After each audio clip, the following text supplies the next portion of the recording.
Once upon a time in the enchanting kingdom of Sparkleland, there lived a kind-hearted and adventurous Barbie doll named Aurora. With her shimmering golden hair and sparkling blue eyes, Aurora was adored by all who knew her. But what made Aurora truly special was not just her outer beauty, but her inner kindness and courage. One sunny morning, Aurora set out on a journey through the magical forests of Sparkleland.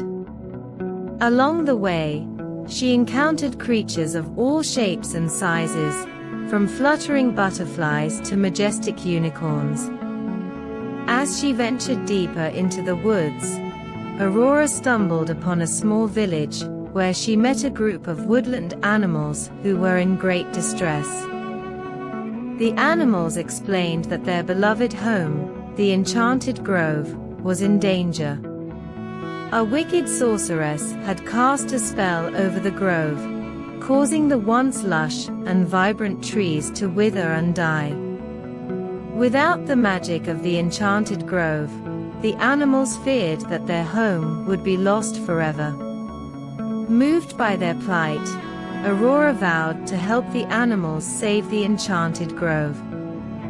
With the guidance of her wise friend, Wise Owl, Aurora embarked on a quest to find the ingredients needed to break the sorceress's spell. Along the way, she faced many challenges and obstacles, but with her unwavering determination and kindness, Aurora overcame them all. After a long and arduous journey, Aurora finally gathered all the ingredients needed to create a powerful potion. With a wave of her magic wand and a sprinkle of fairy dust, Aurora unleashed the potion's magic, breaking the sorceress's spell and restoring the Enchanted Grove to its former glory. The grateful animals cheered and danced with joy, thanking Aurora for her bravery